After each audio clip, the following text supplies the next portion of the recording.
Mourning attire is most often linked to the Victorian era, though it had been part of wardrobes for many centuries before. The significance of this period in the history of mourning fashion is primarily due to Queen Victoria, who famously wore mourning clothes for 40 years after the passing of her husband, Prince Albert. In Victorian society, black clothing became a well-known symbol of grief, but the customs surrounding it were far more complex. Each stage of mourning required particular fabrics and styles, carefully chosen to reflect the mourner's depth of sorrow and the gradual process of healing. These detailed dress codes allowed mourners to convey their mourning status without needing to speak. However, the Victorian approach to mourning was a combination of strict societal rules and personal interpretation, which led to differing views on how grief should be displayed through clothing. The duration and stages of mourning were not universally consistent and often varied according to local customs and family traditions. But there were generally accepted periods of mourning for different relationships. A widow, for example, might mourn her husband for a year and a day, or even for the rest of her life, while a widower typically mourned his wife for 3 to 6 months. Parents mourning the loss of a child or children grieving a parent would often observe a mourning period of 6 to 12 months. Mourning for a grandparent generally lasted 6 months, while mourning for an aunt or uncle was typically about 3 months.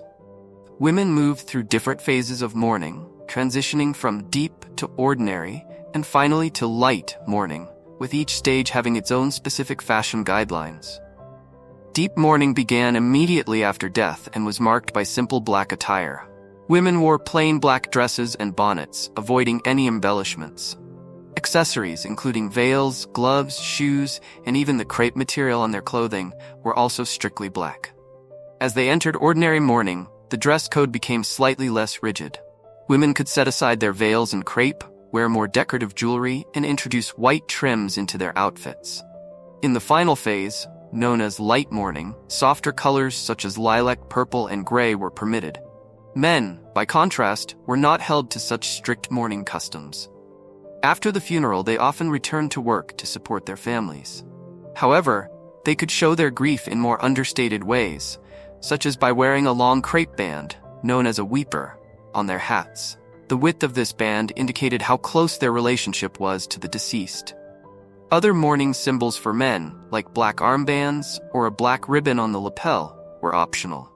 Why is black associated with mourning? Black has not always been the traditional color for mourning in Western cultures.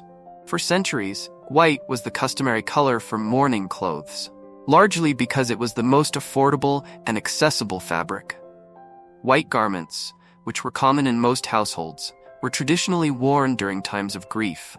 Even after black became the dominant color for mourning in Western society, children often continued to wear white to funerals as a symbol of innocence and purity. The connection between black and mourning dates back even further to the Roman Empire, where the toga pulla, a garment made from dark wool, was worn during mourning. It wasn't until the Georgian era that black became widely recognized as a color of mourning outside of the royal family.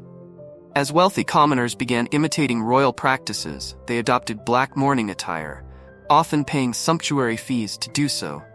Eventually, the sumptuary laws regulating funeral and mourning attire were abolished as these customs spread more broadly. Black firmly established itself as the standard mourning color across all social classes during the Victorian era. This shift was largely influenced by Queen Victoria, who, after Prince Albert's death in 1861, dressed in black mourning garments for the remaining 40 years of her life.